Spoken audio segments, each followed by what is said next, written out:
अस्सलाम वालेकुम। प्रोग्राम किसान के नाम के साथ मैं हूं बिन्यामीन शौकत। ईद उल अज़हा के मौका पर पाकिस्तान भर में 60 लाख से ज़ायद जानवर ज़िबा किए जाते हैं, जिनकी मालियत 600 अरब रुपए से ज़ायद बनती है। इसके अलावा दीगर दर्जनों सनतें भी इसी मजहबी त्यौहार के साथ जुड़ी हुई हैं, जिनके लिए खाम माल भी कुर्बानी के जानवरों से ही हासिल किया जाता है और इन सनतों की मालियत भी अरबों रुपए में है।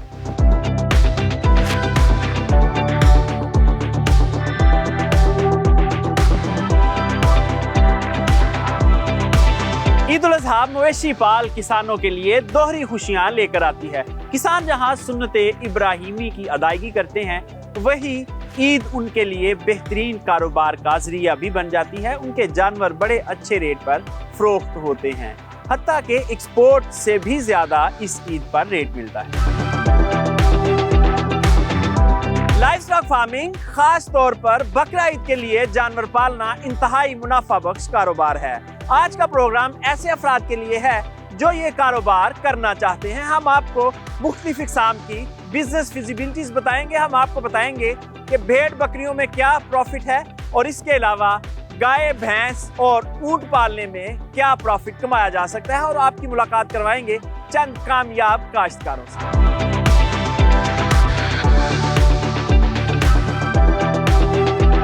अदादो शुमार के मुताबिक ईद उल अज़हा के मौका पर पाकिस्तान में 6.1 मिलियन जानवर ज़िबा किए जाते हैं, जिनमें 2.6 मिलियन गाय, 3,50,000 भेड़ें, 1,50,000 भैंस और 87,000 ऊंट शामिल हैं। ज़िबा किए जाने वाले जानवरों की कुल मालियत 571 अरब रुपए से ज़ायद बनती है। जानवरों की तकसीम के हिसाब से ज़िबा होने वाले बछड़ों की मालियत तकरीबन 390 अरब, बकरे 150 अरब, भेड़ें 12 अरब और ऊंट की मालियत 19 अरब रुपए बनती है। यानी बकरा ईद पाकिस्तान में मजहबी त्यौहार के साथ एक मुनाफा बख्श कारोबारी सरगर्मी भी है, जिससे करोड़ों लोग मुस्तफीद होते हैं।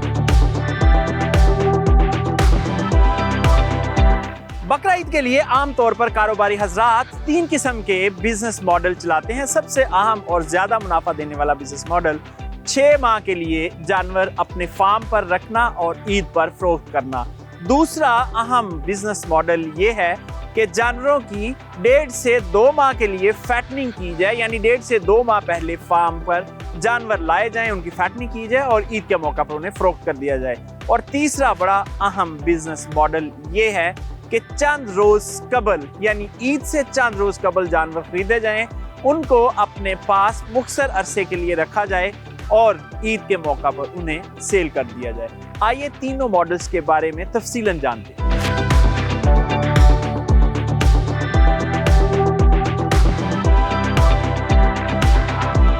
कुर्बानी के मौका पर कारोबारी मॉडल का चुनाव लोकेशन के हिसाब से किया जाता है। ऐसे जमींदार जिनकी अपनी जमीन हो, जो दूर दराज देही इलाकों में वाक़े हो, उनको पूरा साल जानवर पालना और ईद से चंद हफ्ते कबल मिडलमैन को फरोख्त करना ज्यादा मुनासिब रहता है। शहरों के करीब रहने वाले अफराद जिनके पास इंफ्रास्ट्रक्चर मौजूद हो, उनके लिए 2 माह कबल जानवर खरीदना, उनको फरबा करना और ईद पर बेचना ज्यादा सूट करता है। जबकि व्यापारी हजरात ईद से चंद रोज कबल जानवर खरीदते और इन्हें मंडी में फरोख्त कर देते हैं। माहिरीन के मुताबिक 2 माह कबल जानवर खरीद कर इनकी फीड लॉट फैटनिंग करके ईद पर फरोख्त करने वाले सबसे ज्यादा मुनाफा कमाते हैं।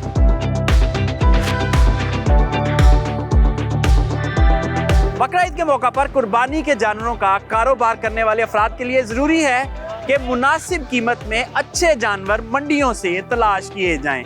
जानवर का रंग, नस्ल, कद काट सारी चीजें मिलकर जानवर की खूबसूरती में इजाफा करती हैं और खूबसूरत जानवर का ही अच्छा रेट मिलता है। खरीदारी मराकज़ की बात करें तो पंजाब भर में 100 से ज़ायद मंडियां कायम की गई हैं हुकूमत की तरफ से, जहां से ये जानवर बआसानी मिल सकते हैं। आइए आपको एक मंडी का विजिट करवाते हैं।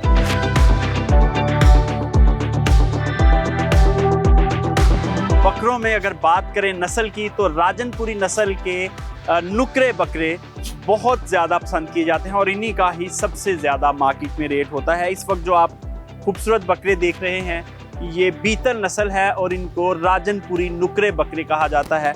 ये सबसे ज़्यादा वज़न करते हैं, खूबसूरत होते हैं, कद इनका लंबा होता है, जिसकी वजह से कस्टमर इसे पसंद करता है। इस वक्त हमारे साथ एक व्यापारी मौजूद हैं जो नुकरे बकरे की ट्रेडिंग का काम करते हैं। उनसे पूछते हैं कि इस साल बकरों की कीमत क्या रहने के इम्कानात शामिल। जी वालेकुम सलाम। सबसे पहले बताएं कि पिछले साल की निस्बत इस साल बकरे की कीमत ऊपर जाएगी, नीचे आएगी?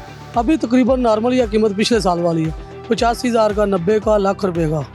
अच्छा बकरा। ये जो बकरा नजर आ रहा है हमें इस साइज का, तो इसकी क्या कीमत है? ये जो बकरे सारे खड़े हुए हैं समझ ले सारे एक साइज के हैं, ये तकरीबन लाख से क्रॉस के हैं। लेकिन ये 1.5 लाख की तो गाय मिल जाती है और आप 1.25 लाख का बकरा दे रहे हैं। अभी इस साल 1.5 लाख की गाय भी नहीं मिलेगी। समझ लेकर पिछले साल की तरह कीमत में ही अभी तक इतनी कीमत में फर्क नहीं पड़ा।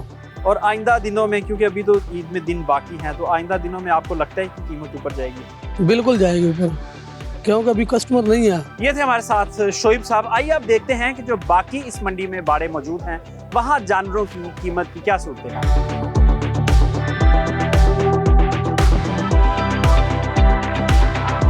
हमारे साथ इस वक्त बकरे के खरीदार मौजूद हैं, उनसे पूछते हैं कि मार्केट में क्या सिनेरियो है और उनको बकरा पसंद आया कि नहीं। जी भाई। सुबह 7 बजे गए हैं, फुल एंड थक गए हैं और अभी तक हमारा सौदा नहीं बना है। बहुत ज़्यादा अप रेट है। तो आप कितने वाला बकरा ढूंढ रहे हैं? हम तकरीबन हमारी रेंज है 80-90 तक है रेंज, लेकिन इसमें हमें नहीं मिल रहा। लास्ट टाइम हमने 67 के लिए थे, उससे हल्के बकरे हमें इस टाइम हम 90 लगाए हैं जो नहीं दे रहे। भाई आपको पसंद आया कुछ? पसंद आ रही हैं मगर रेट नहीं माना बन रहा यहाँ पे कहीं पे भी। जी, मार्केट में इस वक्त रेट बहुत ज़्यादा है और जो खरीदार है वो परेशान है।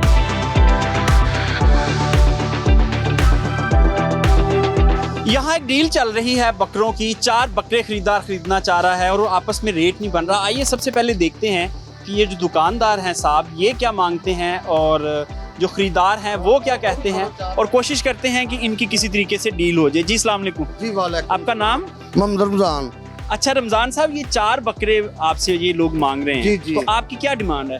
आप इन्हें तो 85 मंग गया, 65 ला रहे हैं। आपका क्या नाम है? आबद अली।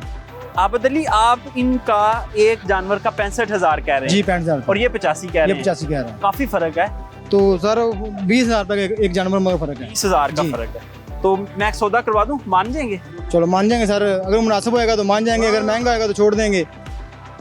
अच्छा, मुझे लगता है कि ये जानवर जो है ना आपका इस वक्त 70,000 रुपए का है। 70 कम जे कोई गुजाइश करो, तुसी तरफैनी बंदे बोले हो जी ਤੁਹਾਡੀ नहीं पवांदे।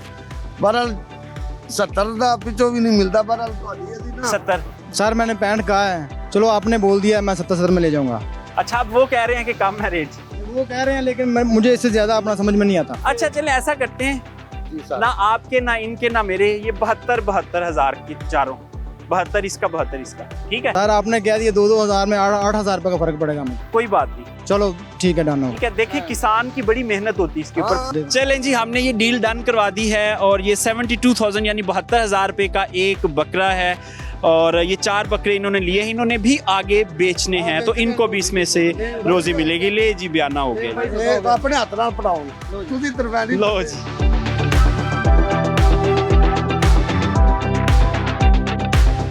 कुर्बानी के जानवरों का कारोबार कितना मुनाफा बख्श है, इस बात का अंदाजा यहाँ से लगाया जा सकता है कि लाहौर में एक आबरू नामी इदारा, जहाँ 5,000 से ज़ायद इंतहाई गरीब और यतीम बच्चे तालीम हासिल करते हैं, वो इदारा अपने अक्सर अखराजात इस फार्म से मैनेज करता है। और इस फार्म की आबरू की जो मैनेजिंग डायरेक्टर है मैडम रोबीना हमारे साथ मौजूद हैं, उनसे इस फार्म के बारे में मज़ीद जानेंगे। अस्सलाम वालेकुम। मैडम ये बताएं कि आप खातून हैं और कहा जाता है कि ये बड़ा मुश्किल काम है, आपने कैसे मैनेज किया ये? बात में कोई दूसरी राय नहीं कि ये मुश्किल काम नहीं है, ये मुश्किल ही काम है।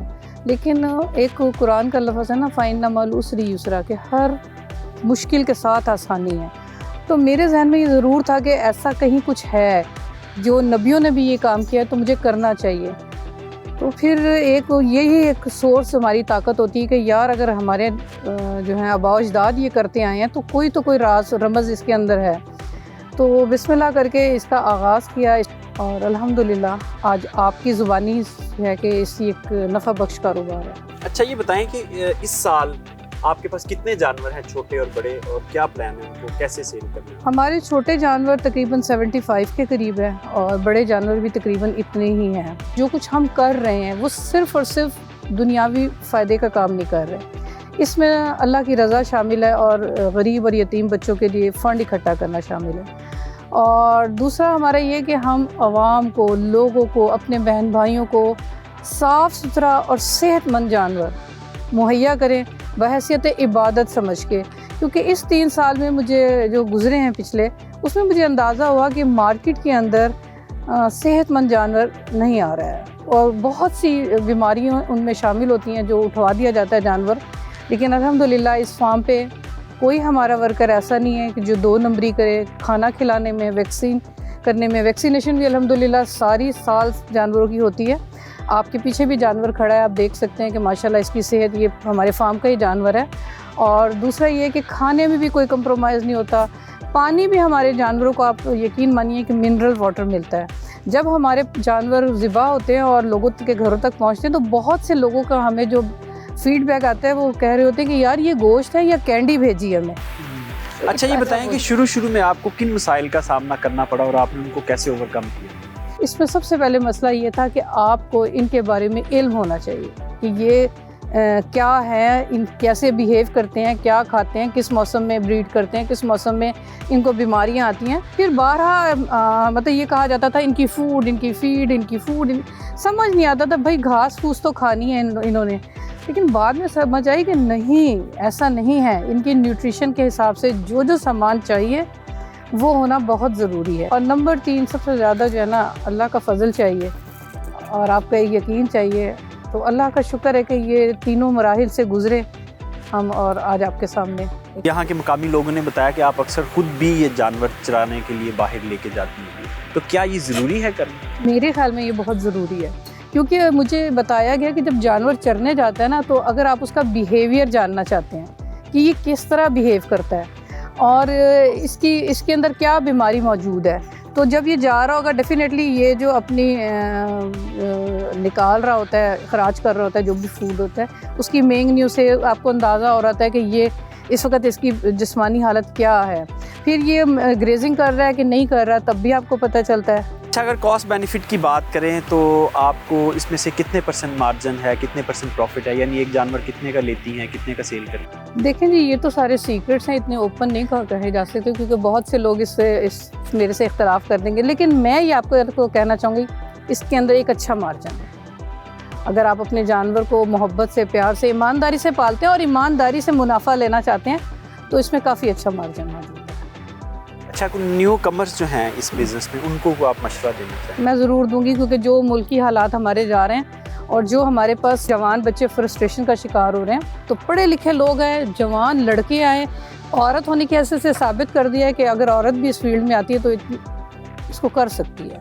अच्छा, ये बताएं कि ईद से कितनी देर पहले आप जानवर फार्म पे लेके आती हैं, कितनी देर अपने पास रखती हैं? जो आइडियल टाइम है, आप 4 महीने पहले जानवर को बाय करें और फिर उसकी अच्छी तरह देखभाल करें और फिर उसको फ़रोख्त करें। जी रुबीना साहिबा, आपके वक्त का बहुत शुक्रिया।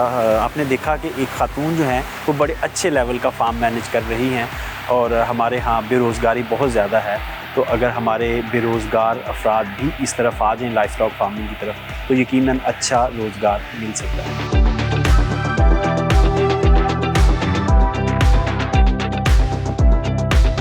जानवरों की खरीदारी के बाद दूसरा अहम तरीन मरहला जानवरों को कम खर्च के साथ फरबा करना होता है, यानी जानवरों का फीड प्लान। और शॉर्ट टर्म ट्रेडिंग करने वालों के लिए सबसे बड़ा चैलेंज भी यही होता है कि कम खर्च से जानवरों को फरबा कैसे किया जा सकता है। आइए देखते हैं कि कौन सा फीड मॉडल अपनाकर कम खर्च में ज्यादा वजन बढ़ाया जा सकता है।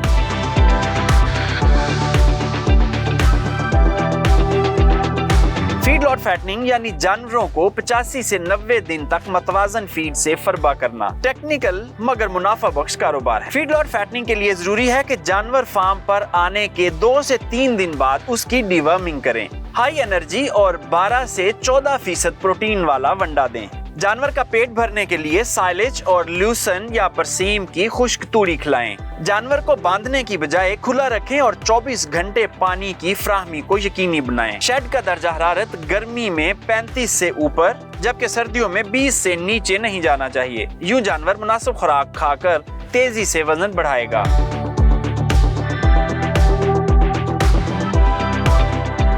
कहा जाता है कि जब जानवर को स्लाटर किया जाता है तो उसकी सिर्फ आवाज जाया जाती है, बाकी तमाम चीजों को इस्तेमाल में लाया जाता है। वो वेस्ट हो, वो ब्लड हो, वो ऑफल्स हो, वो गोश्त हो, वो कुछ भी हो, हर चीज की एक वैल्यू है और न सिर्फ पाकिस्तान में इस्तेमाल होती हैं बल्कि ये चीज़ें बैरून ममालिक में एक्सपोर्ट भी की जाती हैं। आइए आपको बताते हैं कि गोश्त के अलावा जानवर के कौन कौन से हिस्से हैं और उनको किस कीमत में फरोख्त किया जाता है और वो किस काम आते हैं।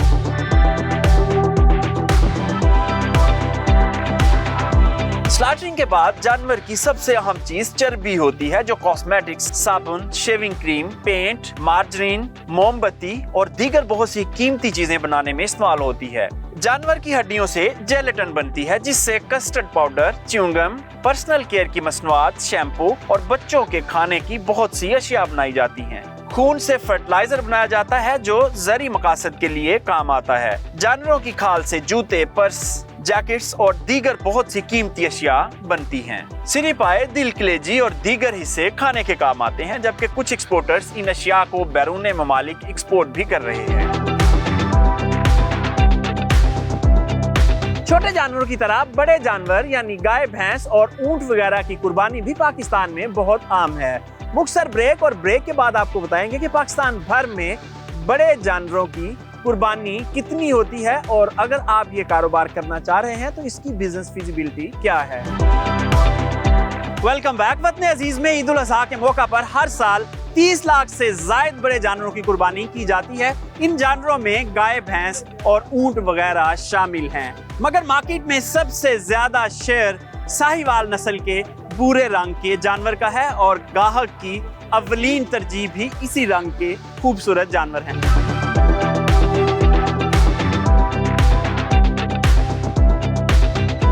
इस वक्त हम शाहपुर कांजरा मवेशी मंडी लाहौर में मौजूद हैं और इस मंडी का शुमार पाकिस्तान की चंद बड़ी मंडियों में किया जाता है जहां ईद के मौका पर लाखों जानवरों की ट्रेडिंग होती है। आइए यहाँ चंद व्यापारियों से मिलते हैं और ग्राहकों से मिलते हैं और देखते हैं कि ग्राहक किस तरह का जानवर पसंद करते हैं और व्यापारी किस तरह उनको अपने जानवर फरोख्त करने की कोशिश कर रहे हैं। हमारे साथ इस वक्त मंडी के एक व्यापारी जफर इकबाल मौजूद है। उनसे पूछते हैं कि इस साल मंडी में जानवरों के क्या रेट रहने के इम्कान है। अस्सलाम वालेकुम। वालेकुम सलाम जी। बताएं कि जो बड़ा जानवर है 2.5 से 3 मन गोश्त जिसमें से निकले, उसका क्या रेट मांग रहे हैं जो साहिवाल नस्ल का बच्चा है? तो साहिवाल नस्ल का ना तकरीबन 50,000 रुपये मन बिक रहा है। 3 मन का जो जानवर अच्छा खूबसूरत साहिवाल नस्ल का वो 1.5 लाख का बिक रहा है। तो 1 मन आपने बताया कि 50,000 का है। हाँ जी। जो जानवर है ईद के ऊपर जो सेल होता है कि वजन से ज्यादा खूबसूरती के लोग पैसे मांगते हैं, इसमें क्या हकीकत है? हकीकत है। अच्छा, पिछले साल की निस्बत मंडी तेज रहने के इम्कानात हैं या नीचे आने के? तेज इम्कान रहने के। जो आम आदमी है वो कैसे कुर्बानी करेंगे? बस यही परेशानी है लोगों के लिए भी, हमारे लिए भी। जी जफर साहब, आपका शुक्रिया। आइए चंद मजीद व्यापारियों से जानते हैं कि इस साल मंडी पिछले साल की निस्बत तेज रहेगी या स्लो। हमारे साथ इस वक्त एक खरीदार मौजूद है, उनसे पूछते हैं कि जानवर देखे पसंद आया, रेट कम है ज्यादा इसमें? सूरत हाल तो महंगी लग रही है। हमने रेट वगैरह भी लगाए हैं लेकिन वो 5-5, 6-6 लाख रुपए मांग रहे हैं, तो जिस हिसाब से कोई बात नहीं बन रही हमारी। अच्छा, ये बताएं कि आप कौन सा जानवर लेना पसंद करेंगे, साहिवाल का, चुलिस्तानी या इंपोर्टेड जानवरों में से? हमें खूबसूरती के लिहाज से कोई भी जानवर मिल जाए, वो साहिवाल का हो जाए, वो बेटर है ज़्यादा। जी शुक्रिया। हमारे साथ इस वक्त एक व्यापारी मौजूद हैं, उनके पास साहिवाल नस्ल के खूबसूरत जानवर, उनसे पूछते हैं कि क्या डिमांड है 2 जानवरों की। जी भाई। इन दोनों के 6.5 लाख। 6.5 लाख? यस। बहुत ज्यादा है ये। नहीं, नस्ल देखो, वजन का ये पैसे मांग रहे हैं। 6.5 में बिक जाएंगे? नहीं। कितने में बिकेंगे? ये बिकेंगे 5, 5.5 में। अच्छा, 5, 5.5 में बिकेंगे, तो फिर मांगे ही उतना जितने में बिकने। किसी से ज्यादा थोड़ा सा मांगेंगे तो फिर ही देंगे। बकरा ईद पर कुर्बानी के जानवर पालते वक्त अगर चंद बुनियादी असूलों का ख्याल रखा जाए तो यकीनी तौर पर 30 से 40% मुनाफा कमाया जा सकता है। सबसे अहम बात यह है कि नस्ल खूबसूरत और जानवर कद काठ वाला होना चाहिए। उसके बाद जानवर की फीड का खास ख्याल रखा जाए। जानवर की हाउसिंग यानी शेड आरामदेह होना चाहिए और ताज़ा पानी 24 घंटे मयस्सर होना चाहिए।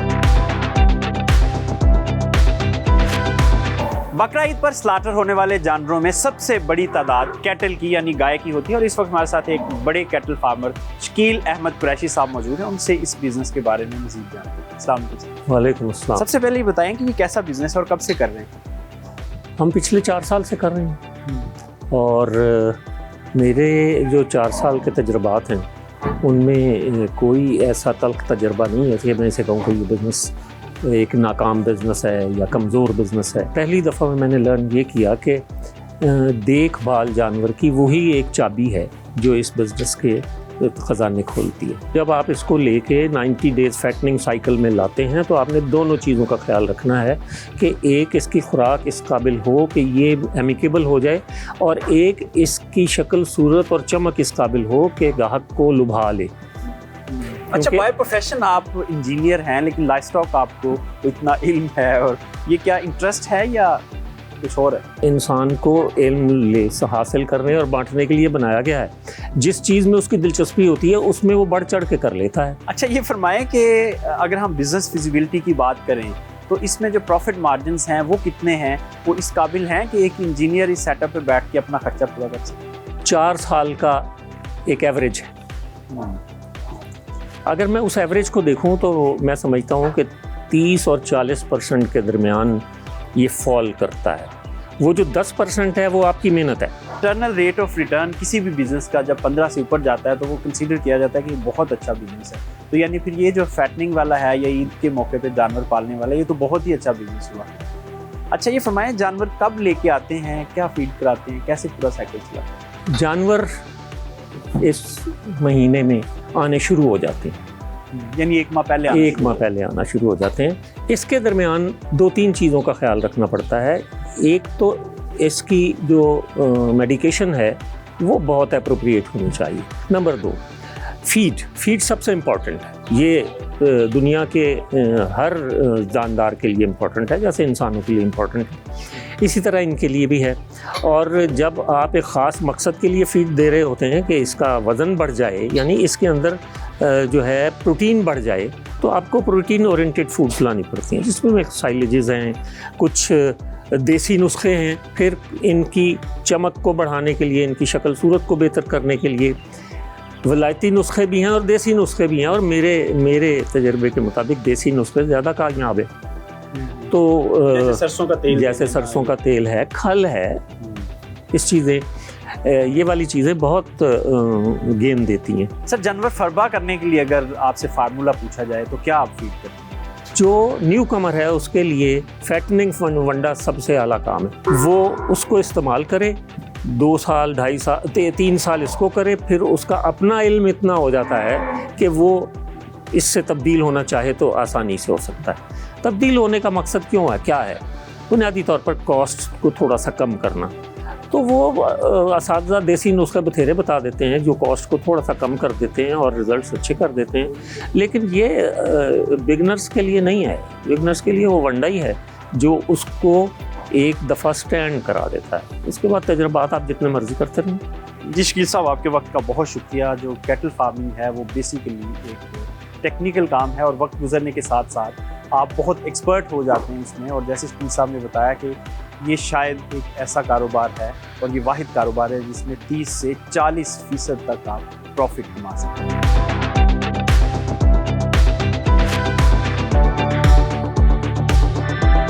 आज से 10 साल कबल पाकिस्तान में लेदर इंडस्ट्री का वॉल्यूम 1.2 अरब अमेरिकी डॉलर था, जो अब सुकड़ कर तकरीबन $13 मिलियन पे आ चुका है। इस इंडस्ट्री का ज़्यादातर रॉ मटेरियल कुर्बानी के जानवरों से हासिल किया जाता था, यानी जानवरों की खालों से ये कारोबार चलता था। कुर्बानी के जानवरों की तादाद तो बढ़ती जा रही है, मगर ये बिजनेस सुकड़ता जा रहा है। मुख्तसर ब्रेक, और ब्रेक के बाद देखेंगे कि इस चलते हुए कारोबार को, ऐसा कारोबार जो मुल्क में $बिलियन लेके आ रहा था, इसकी तबाही के पीछे किसका हाथ है।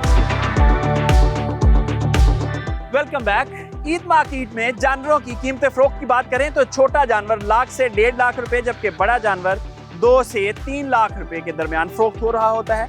मगर मार्केट में कुछ ऐसे जानवर भी होते हैं जो 10 से 20 लाख रुपए में फरोख्त होते हैं, और इस तरह के जानवरों की ज्यादातर मार्केट कराची में है। आइए आपको कराची के एक ताजर के पास ले चलते हैं और उनसे जानने की कोशिश करते हैं कि वो इस तरह के जानवर को क्या खिलाते हैं, कितना खर्चा करते हैं और उनसे कितना मुनाफा कमाते हैं।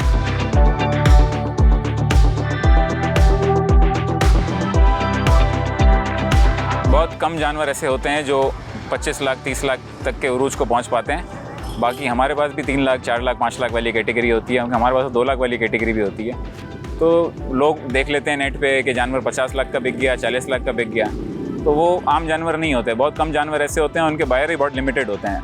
मेरा ख्याल है मुश्किल से पूरे कराची की मार्केट में ऐसे 30 जानवर होते होंगे जो 30 लाख अबव बिकते होंगे, उनके बायर भी 30 ही होते हैं। और 3 लाख वाले जानवर और 30 लाख वाले जानवर में सिर्फ एक ही कॉमन बात होती है कि दोनों सांस लेते हैं, बाकी हर चीज़ डिफरेंट होती है उसकी।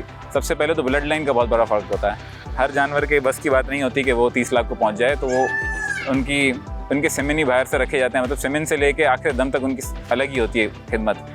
उनकी ब्लड लाइन डिफरेंट होती है, उनका दूध का जो दौर होता है बैकग्राउंडिंग का वो डिफरेंट होता है, फील्ड लॉट का जो टाइम होता है गोश्त पकड़ने का, उसमें उनकी खुराकें और उनकी जो खिदमतें होती हैं वही होती ही मुख्तलिफ हैं।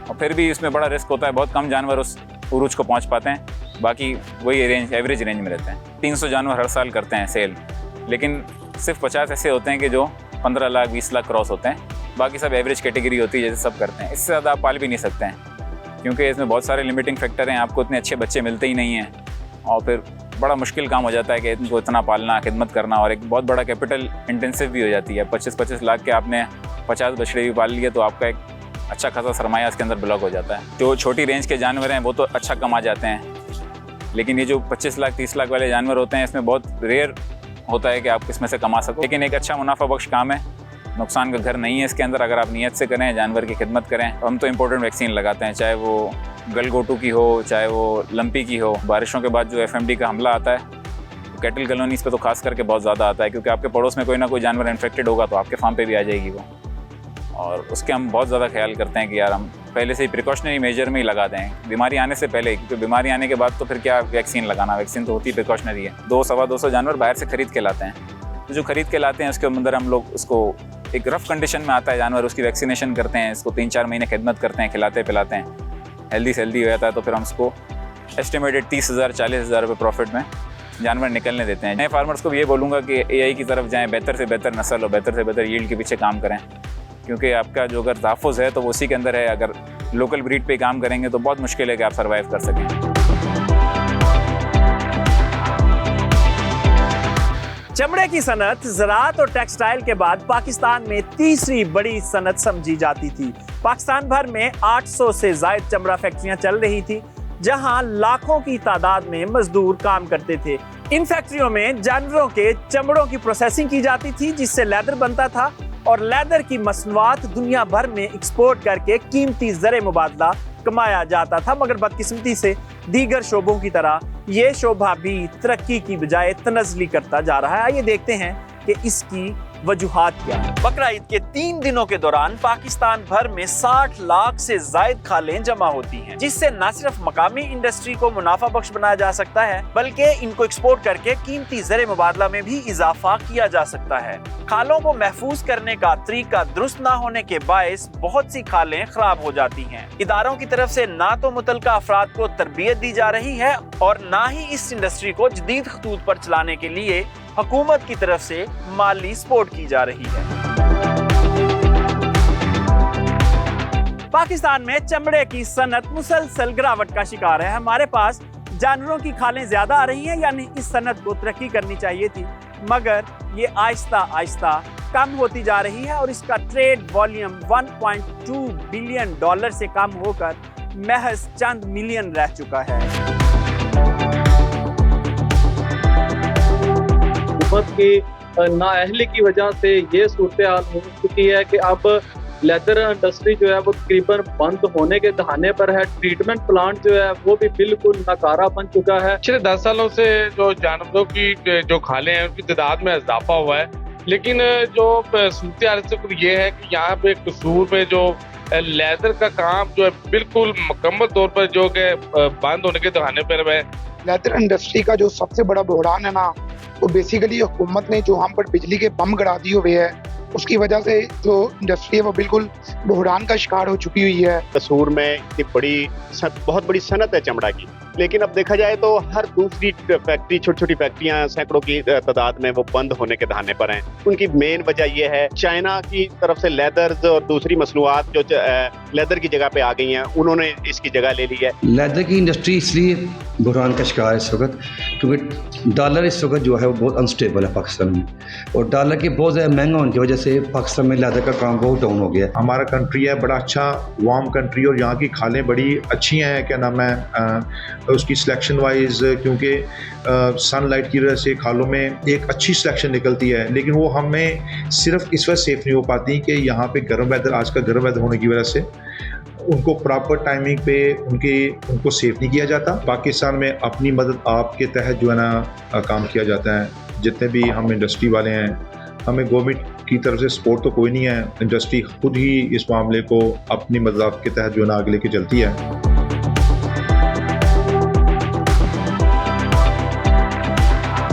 इस वक्त मंडी में हमने मुख्तलिफ मकामात पे देखा, किसी जगह जानवरों के लिए पानी मौजूद नहीं है और मुनासिब चारे का इंतज़ाम नहीं है। हमारे साथ इस वक्त कुछ व्यापारी मौजूद हैं। चारा जो है वो यहाँ सुना है बड़े महंगे दामों मिलता है। हाँ जी, चारा महंगा दाम मिल रहा है, काफ़ी महंगा मिल रहा है।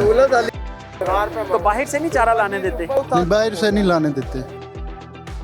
अच्छा, बाहर से चारा लाने नहीं देते और यहाँ महंगे दामों चारा फरोख्त करते हैं, और पानी जो है वो मंडी में है नहीं, जानवरों के लिए साया भी नहीं है, ये जानवर खुले आसमान के तले गर्मी में खड़े हैं, तो क्या नुकसान होता है इससे? नुकसान है जुल्म बड़ा इतने मंडी च हुंदा जे।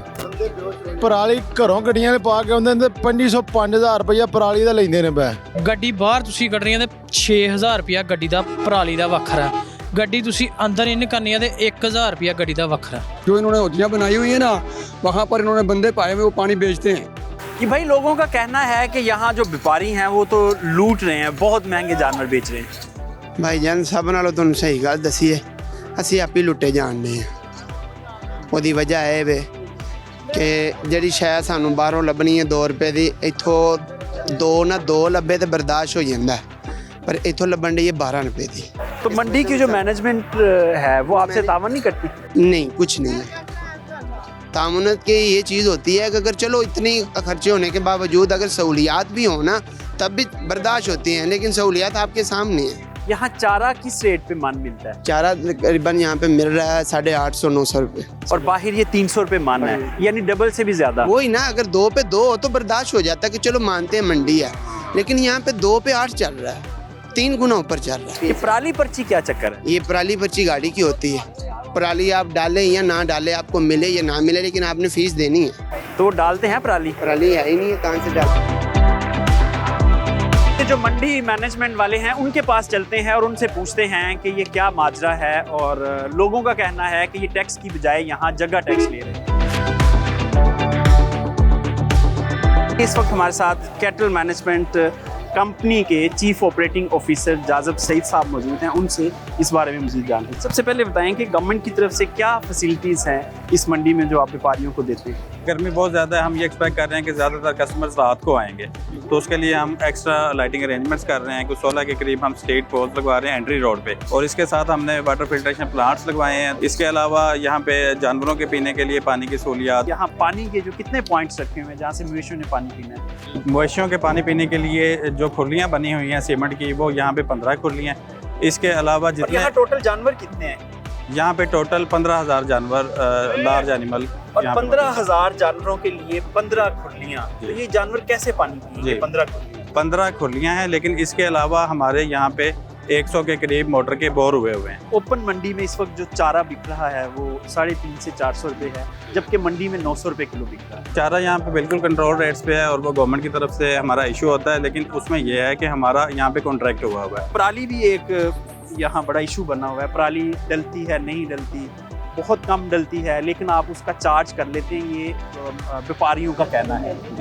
इसमें क्या सच है? जी बिल्कुल, जो हमारा आउटसोर्स हुआ है कॉन्ट्रैक्ट, उसका पराली भी उसका एक फीचर है और उसकी एक फीस नोटिफाइड है। वो पराली यहाँ हमारे पास मौजूद है? जी पराली का स्टॉक मौजूद है। व्यापारियों का ये कहना है कि पराली नहीं डलती तब भी हम पेमेंट करते हैं। जी, इसमें थोड़ा सा ये डिबेट आ जाती है कॉन्ट्रैक्टर के साथ उनके व्यापारी की, क्योंकि इसमें हमारा तो कोई नहीं है, ये कॉन्ट्रैक्टर का और उनका आपस का मामला होता है। क्या प्लान है हमारे पास कि इसको स्मूथ किया जाए मंडी के फंक्शंस को? ये सारी लैंड हमने लोकल गवर्नमेंट के नाम करवा ली है, ठीक है। अब हमने इसका 10 मिलियन का अपना टेंडर करके कंसल्टेंट भी हायर कर लिया है, जिसने अब इसकी डिज़ाइनिंग शुरू करनी है। उसको वर्क ऑर्डर हो गया है, उसने अपना काम शुरू कर दिया है। 2 मंथ्स का टाइम है, उस दौरान में वो सारे BOQs बनाएगा, कॉस्ट एस्टिमेशन करेगा, टेंडर डॉक्यूमेंट्स बनाएगा, और इंशाल्लाह हम अगस्त के अंदर इसका टेंडर फ्लोट कर देंगे कंस्ट्रक्शन के लिए, मॉडल कैटल मार्केट बनाने के लिए। जी जज साहब, आपके वक्त का बहुत शुक्रिया। उम्मीद की जा रही है जैसे जज साहब ने बताया कि अगली ईद पे ये जो आपको इस तरह बेहंगम जानवर और इंसान नज़र आ रहे हैं बगैर सहूलियात के, अगली ईद पे ये सारे मामला ठीक हो चुके हैं। पाकिस्तान में एग्रीकल्चर मार्केटिंग का सिस्टम तकरीबन नाकारा हो चुका है। गुज़श्ता सीजन में कपास की सूरत हाल हम सब के सामने है, मकई हम सब के सामने है और अब गंदम की जो सूरत हाल है वो भी हम सब के सामने है। ऐसी सूरत हाल में लाइव स्टॉक फार्मिंग और ख़ास तौर पर बकरा ईद के लिए जानवर पालना मुनाफा बख्श कारोबार बन चुका है। अगर जानवर बकरा ईद पे फरोख्त ना भी हों तो ये एक्सपोर्ट हो जाते हैं, जिससे कीमती ज़र मुबादला भी मुल्क में आ जाता है। ये था आज का प्रोग्राम। अगले प्रोग्राम में अगले हफ्ते आपसे दोबारा मुलाकात होगी। इजाज़त दीजिए, खुदा हाफिज़।